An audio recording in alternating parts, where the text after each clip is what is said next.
Good evening, Jason Cosby from here in beautiful Rhode Island.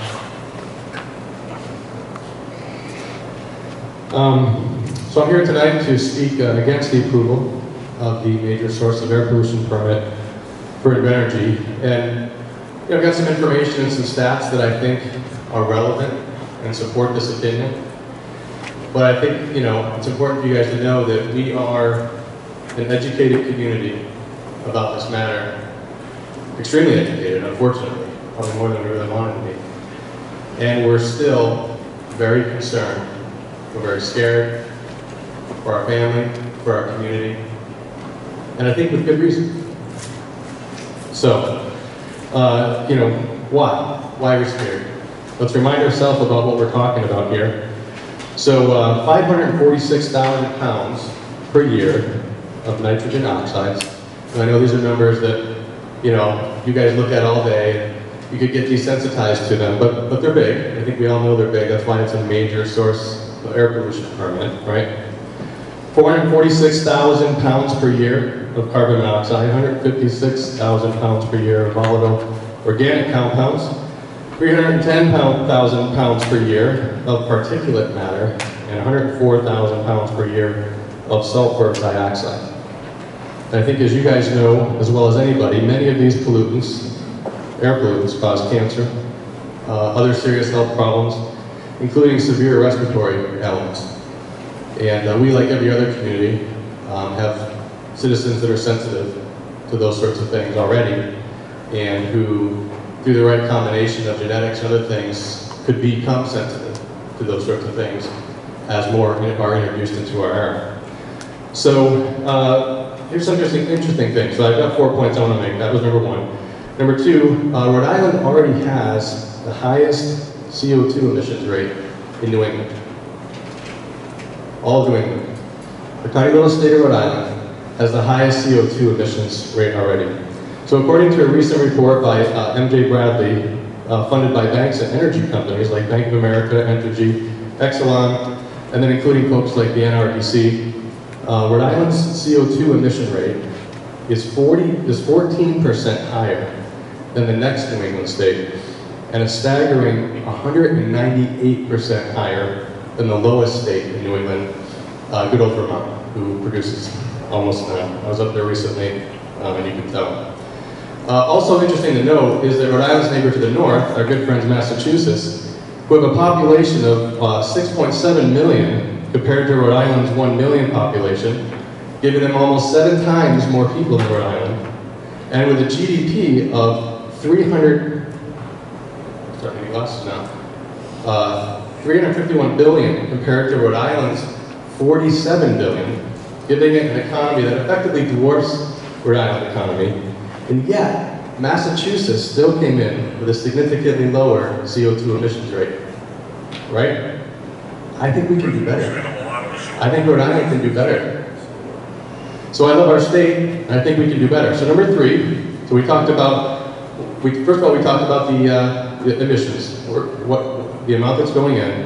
Number two, Rhode Island has the highest CO2 emissions rate. Number three, asthma rates are already high in Rhode Island. You probably saw the Rhode Island Department of Health study released earlier this year. Rhode Island has the 9th highest rate of asthma in the country. The entire country. With 10.9% of the population suffering from some sort of respiratory condition. The national average, by the way, is 8.4%, so we're 26% higher than the national average. If you guys read the report, it's particularly bad along the 95 corridor, right? And as we all know, power plants release the same sort of harmful pollutants as car exhaust. Very similar. So, and where does Burrillville stand in all this? So Burrillville is already in the middle quintile in terms of asthma claims per 1,000. We're in the middle of the woods. Our neighbors to the south in Gloucester are only in the 2nd quintile.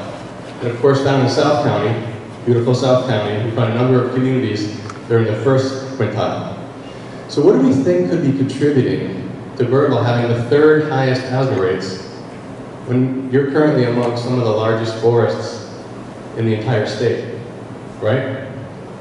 A number of things. Indoor pollutants, contribute to that. But I submit to you that it's probably also a part of our current power plant that we have in Burrville that we're already hosting, that people, by the way, like to say, isn't causing us any trouble, right? No one's complaining about it, so they say. So what do you think is going to happen when we add a second power plant, almost twice the size, releasing all those dangerous pollutants that I referenced above? What do we think is going to happen to those asthma rates? The asthma rates of our children, my friends and family's children, grandchildren? That's what we're talking about here. We watched a testimony in front of the EFSB, and one of the air experts, was asked straight up, and she said, oh yeah, asthma rates are definitely going to increase. I think we know that. To some percentage, asthma rates are going to increase in our community. For what? Gosh, I really hope this is really needed if we're going to do something that we know is going to increase rates. So my fourth point, and it's really a question, is can the applicant meet their projections and their commitments?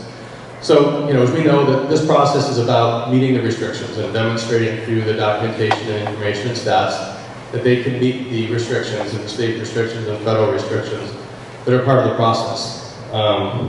So one thing I wanted to point out, and I think it's probably already been pointed out today, as widely reported by the Times Tribune and some of our own local reporters, including EcoRI, since May 2018, there have been at least 6 unreported releases of nitrogen oxides in excess of state standards in Jessup at another facility, another state-of-the-art facility, by the way. Unreported incidents, right? So we know that these things don't always go right, and there can be difficulty meeting these standards. So from a technical feasibility perspective, can the applicant achieve what they've committed to? Are the numbers solid? Will these numbers stand the test of time or additional scrutiny if they start exceeding their limits? And you know who's really signing on the dotted line for this? Is DEM, right? The applicant puts forward their best information in the best light, tries to meet the requirements, and ultimately it's DEM, it's the arbiters of that sign on the dotted line. So in the future, if we're the next community where these emission standards are being exceeded, it'll ultimately be DEM that signed on the line for that. So in closing, I want to thank you for your time. I know this is information, some of it that you've heard already. You can tell the community is concerned, we're scared, we don't want this. We're very clear about the fact that we don't want this. We know also that it's not needed. It needs a very relative item, right? You can look at that through a lot of angles and kind of present a case for a need if you look at it one way. But certainly, I think a lot of evidence has been shown to say that this is not needed to keep the lights on in New England. So I want to thank you, first of all, in closing. We treasure our forests, our lakes, our rivers, our environment here in Burrville, like many parts of the state. And we know that the DEM does the great work to not only maintain these natural resources, but to protect them from people that would do harm, whether purposely or by accident, to a lot of these resources. So we thank you for kind of standing on the wall alone sometimes to protect us from those things, and also hold people accountable when things do go wrong. Right, and it's been great to see the movement to hold some other environmental disasters around the state. It's been great to see it move to hold some of those companies more accountable. But I have to ask you, if you say yes to this permit and they exceed their limits, or even if they stay with their limits, but our asthma rates do rise, well then who's going to hold them accountable?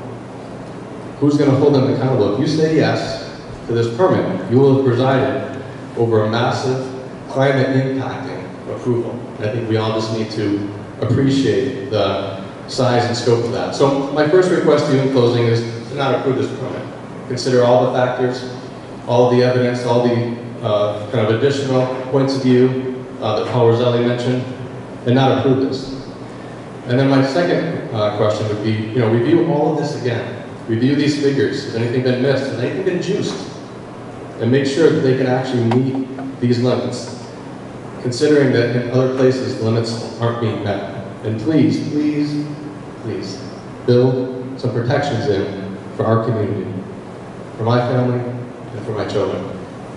Thanks a lot for your time.